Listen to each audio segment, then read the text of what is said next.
नमस्कार, आप देख रहे हैं न्यूज़ पीआर। रियासना आपके साथ है। आज राज्यसभा में नरेंद्र मोदी ने संबोधन किया और उस वक्त वो रो पड़े। आपको बताएं, ऐसा बहुत कम देखने को मिलता है जब किसी देश का प्रधानमंत्री संबोधन करते हुए रो पड़े, वो भी अपने दूसरे अपोजिशन पार्टी के मेंबर के लिए। हम बात कर रहे हैं गुलाम नबी आज़ाद की। आपको बताएं, आज कांग्रेस के गुलाम नबी आज़ाद समेत 4 लोगों की विदाई होनी है और इसको लेकर आज नरेंद्र मोदी ने संबोधन किया, जिसमें उन्होंने उनके साथ हुए व्याख्याओं को रखा, बताया कि कैसे वो दोनों साथ रहते थे और कैसे गुलाम नबी आज़ाद को बगीचे का शौक था, और साथ ही साथ आतंकी हमला जो जम्मू एंड कश्मीर में हुआ था और जिस वक्त गुजरात के काफ़ी लोग वहाँ मौजूद थे और उस वक्त की जो घटना है उसको उन्होंने रखा है। आप खुद सुन लीजिए। श्रीमान गुलाम नबी जी, मुझे चिंता इस बात की है कि गुलाम नबी जी के बाद इस पद को जो संभालेंगे उनको गुलाम नबी जी से मैच करने में बहुत दिक्कत पड़ेगी।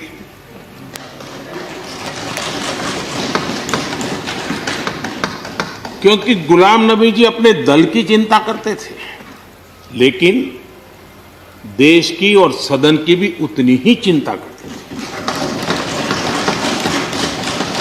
थे। ये छोटी बात नहीं है जी, ये बहुत बड़ी बात है। वरना अपोजिशन के लीडर के रूप में अपना दबदबा पैदा करना, ये सब मोह किसी को भी हो सकता है, लेकिन उन्होंने सदन से, मैं शरद पवार जी को भी इसी कैटेगरी में रखता हूं, वे सदन की और देश की चिंता को प्रायोरिटी देने वाले नेताओं में से रहे। गुलाम नबी जी ने बखूबी इस काम को निभाया है। मुझे याद है, इस कोरोना काल में मैं एक फ्लोर लीडर्स की मीटिंग कर रहा था, तो उसी दिन गुलाम नबी जी का फोन आया तो मोदी जी, ये तो ठीक है आप करते हैं, लेकिन आप एक काम कीजिए, सभी पार्टी लीडर्स की मीटिंग जरूर बुलाइए। मुझे अच्छा लगा कि उन्होंने पार्टी लीडर्स के साथ, सभी पार्टी अध्यक्षों के साथ बैठने का मुझे सुझाव दिया और मैंने उस मीटिंग को किया भी। वो गुलाम नबी जी के सुझाव पर किया था। और मुझे कहने में, यानी इस प्रकार का संपर्क, और उसका मूल कारण है कि उनको दोनों तरफ का अनुभव रहा है, सत्ता दल का भी और विपक्ष का। 28 साल कार्यकाल, ये अपने आप में बहुत बड़ी बात होती है जी। बहुत साल पहले की बात है, शायद अटल जी की सरकार होगी, मुझे याद नहीं रहा। मैं यहाँ सदन में किसी काम से आया था, मैं तो तब राजनीति में नहीं था, ये इलेक्टोरल पॉलिटिक्स में नहीं था, मैं संगठन का काम करता था। तो मैं और गुलाम नबी जी ऐसे ही लॉबी में गप्पे मार रहे थे। अब जैसा पत्रकारों का स्वभाव रहता है, बराबर नजर लगाए बैठे थे कि ये दोनों का मेल कैसे हो सकता है।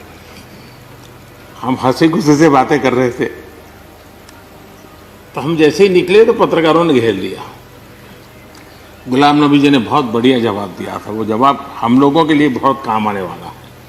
उन्होंने कहा, भाई देखिए, आप लोग हमको अखबारों में या टीवी माध्यमों में या पब्लिक मीटिंग में लड़ते झगड़ के देखते हो, लेकिन सचमुच में इस छत के नीचे हम जैसे एक परिवार का वातावरण कहीं नहीं होता है।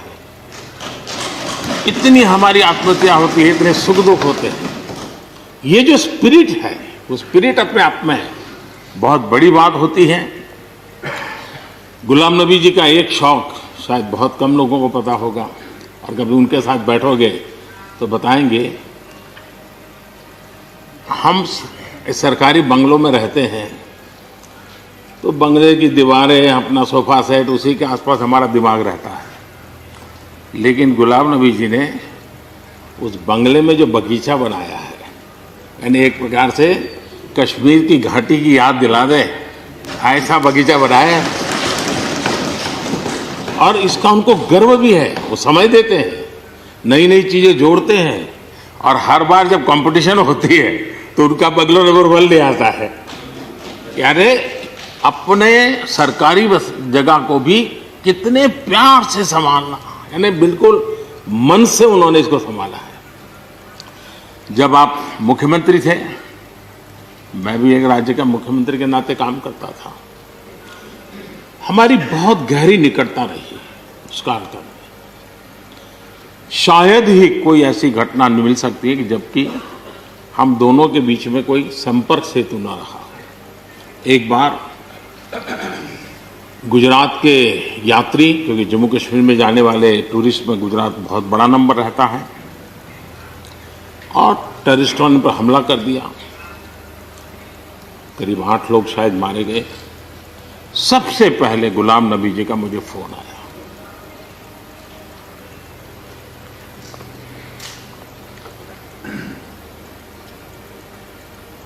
और वो फोन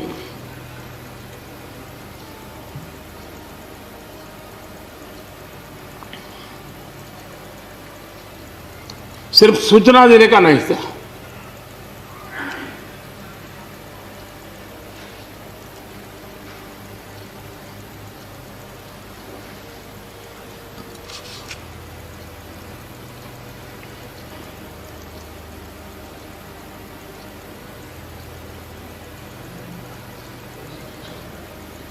उनके आंसू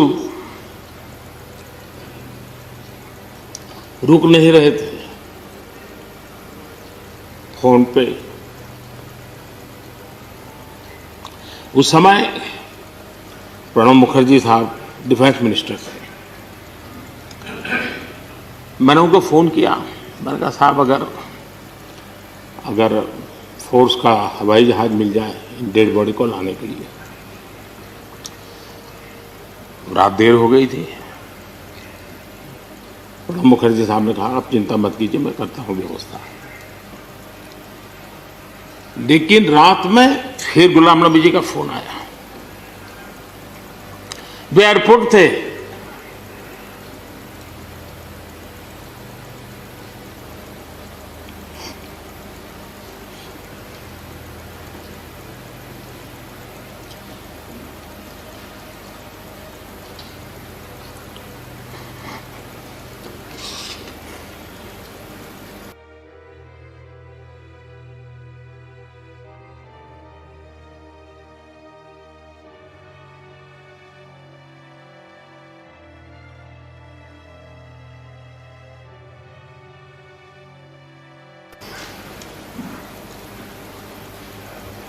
एयरपोर्ट से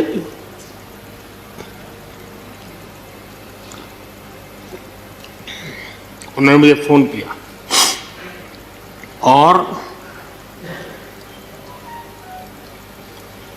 जैसे अपने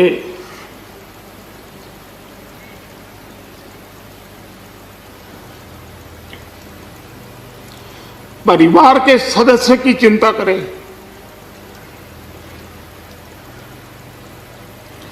वैसी चिंता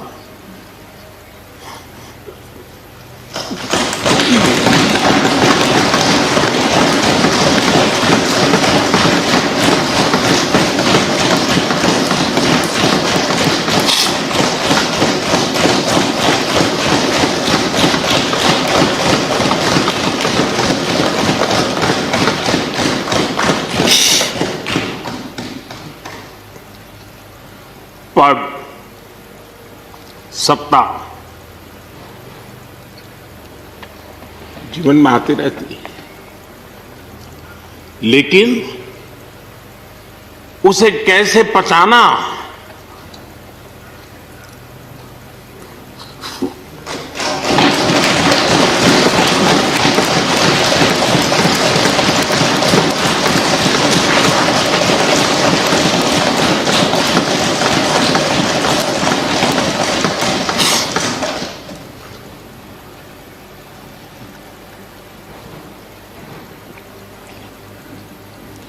मेरे लिए बड़ा भावुक पल था।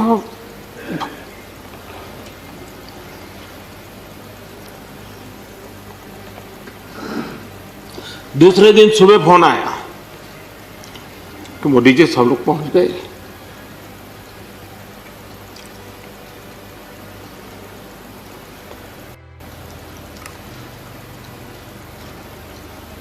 इसलिए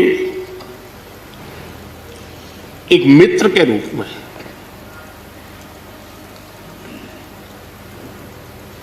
गुलाम नबी जी को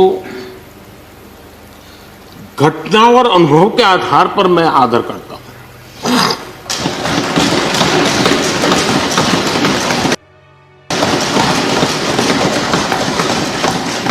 और मुझे पूरा विश्वास है कि उनकी सौम्यता, उनकी नम्रता, इस देश के लिए कुछ कर गुजरने की उनकी कामना, वो कभी उनको चैन से बैठने नहीं देगी। और मुझे विश्वास है कि जो भी दायित्व जहां भी वो संभालेंगे, वे जरूर वैल्यू एडिशन करेंगे, कंट्रीब्यूशन करेंगे और देश उनसे लाभान्वित होगा। ये सब मेरा पक्का विश्वास है। मैं फिर एक बार उनकी सेवाओं के लिए आदरपूर्वक धन्यवाद करता हूं और व्यक्तिगत रूप से भी मेरा उनसे आग्रह रहेगा कि मन से मत मानो कि अब आप इस सदन में नहीं हो। आप के लिए मेरे द्वार हमेशा खुले, इन चारों माननीय सदस्यों के लिए खुले हैं। आपके विचार, आपके सुझाव, क्योंकि देश में सब बहुत जरूरी होता है। ये अनुभव बहुत काम आता है, मुझे मिलता रहेगा, ये अपेक्षा मैं रखता ही रहूंगा। आपको मैं निवृत्त होने नहीं दूंगा। फिर एक बार बहुत शुभकामनाएं, धन्यवाद। इस घटना को बताते वक्त प्रधानमंत्री भावुक हो गए और रो भी पड़े। और साथ ही साथ हम आरसीपी सिंह की भी जिक्र करेंगे। आरसीपी सिंह भी वहां मौजूद थे। उन्होंने भी गुलाम नबी आज़ाद की बात कही और उनको कहा कि मुझे याद है जब आप नीतीश कुमार से मिलने आए थे। नीतीश कुमार अकबर रोड के 22 नंबर मकान में रहते थे और वहाँ बगीचा था काफ़ी खूबसूरत है, जिसको देखने आप आए थे और वहाँ घास की चर्चा की उन्होंने और भी सारी बातें बताई। उस वक्त आरसीपी सिंह नीतीश कुमार के पीएस थे। ये सारी बातों का जिक्र आरसीपी सिंह कर रहे थे। उस वक्त वो भावुक हो गए। तो आज का माहौल जो रहा वहाँ का, वो काफ़ी इमोशनल रहा, क्योंकि कांग्रेस के 4 लोगों को विदाई दी गई। आप खुद सुनिए कि आरसीपी सिंह ने क्या कुछ कहा है। तो हमारे नेता प्रतिपक्ष हैं, उनका नाम कितना शानदार है साहब। गुलाम से शुरू होते हैं, आज़ाद पर ख़त्म होते हैं और बीच में नबी है। और आप नबी का इतिहास जानते हैं, खास करके इस्लाम में कितना अलौकिक रहा है। तो आपका इतना सुंदर नाम रहा सर। और उसके बाद जो आपने काम किया, जिसकी चर्चा आदरणीय प्रधानमंत्री जी ने की, आदरणीय शरद पवार जी ने किया, शानदार। एक मुख्यमंत्री के रूप में, केंद्रीय मंत्री के रूप में, सांसद के रूप में और नेता प्रतिपक्ष के रूप में जो आपने अपने दायित्व का निर्वहन किया है, उसके लिए आप बधाई के पात्र हैं। और माननीय प्रधानमंत्री जी आपकी चर्चा कर रहे थे बगीचा के बारे में, तो आपको नहीं याद होगा लेकिन मैं बता दूं, माननीय नीतीश बाबू 22 नंबर अकबर रोड में रहते थे और वहाँ आपने जो खूबसूरत आम के बगीचे लगाए थे, आपको उसको दिखाने के लिए बुलाया था। मैं था उनके साथ, मैं उनका पीएस था। उन्होंने कहा कि मेरे जो यहाँ लॉन इतना सुंदर है, लेकिन इसमें घास जो यहाँ उग जाती है, बिहार में उसको हम लोग मोथा कहते हैं, और वो निकलता नहीं है, इसलिए जो इसकी खूबसूरती है लॉन की समाप्त हो जाती है। आपने बहुत सुंदर उसका उपाय बताया। बोला कि जो उसकी घास निकालने की जो हमारी खुरपी है वो नुकीली हो, उसको मालिक को बुला के समझाया, अगर वो करेंगे तो सुंदर हो। तो मैंने इसलिए आपको याद दिलाया, जो भी प्रधानमंत्री जी कह रहे थे कि आपको बगीचा का शौक, ये बहुत ही अच्छा रहा। तो आप जिस प्रकार से बगीचा संवारते हैं, समाज को भी संवारते रहेंगे। और हम आपको फेयरवेल नहीं कहेंगे, आपको और सभी साथियों को फेयर डाई वेल कहेंगे कि जहां आप जाएं साहब, बिल्कुल अच्छे रहें, स्वस्थ रहें और समाज की सेवा करते रहें। बहुत बहुत धन्यवाद। धन्यवाद चंद्र प्रसाद सिंह जी। श्री एनएमआरएम करीम। Thank you, sir. It's a painful reality that Ghulam Nabi Azad ji and 3 others from Jammu and Kashmir are to be retired. I join with all the emotions expressed by Honorable Prime Minister and other leaders.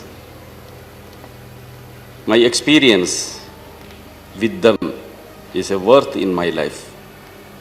Sir, I wish them all the best and expect to see them again in this house or the other. A politician has no retirement. This is also a part of their life. And outside, politicians are with people every time. So I hope I can meet them all in my political life in different stages and different places in this country. Particularly तो मैंने बताया आपको, आपने देखा videos कि आज राज्यसभा का क्या माहौल था। एक तरफ जहां भारत के प्रधानमंत्री खुद रो पड़े और वहीं दूसरी ओर आरसीपी सिंह भी भावुक हो गए। उन्होंने नीतीश कुमार का भी जिक्र किया और गुलाम नबी आज़ाद को भी धन्यवाद कहा। साथ ही साथ उन्हें यह भी कहा कि हम आपको फेयरवेल नहीं, हम चाहेंगे कि आप फेयर डाई वेल रहें, जहाँ भी जाएँ वहाँ सोसाइटी की मदद करते रहें और ऐसे ही सामाजिक रहें। और ऐसा में पूरा माहौल इमोशनल था और आज उम्मीद है कि राज्यसभा में कुछ भी वैसी चहल पहल नहीं दिखने को मिली जैसे हमेशा होता है, हमलावर नहीं रहे कोई। और चूंकि वो कांग्रेस के नेता हैं, स्टिल जो बॉन्डिंग देखने को मिली, जो भाव देखने को मिला, वह हम बयां नहीं कर सकते। सभी चीज़ों से ऊपर उठकर, सत्ता से ऊपर उठकर जो दोस्ती था वो दिखाई दिया। फिलहाल आज की इस वीडियो में इतना ही। आपको फिर मिलेंगे अगली बड़ी देश दुनिया की खबर, बिहार की खबर के साथ।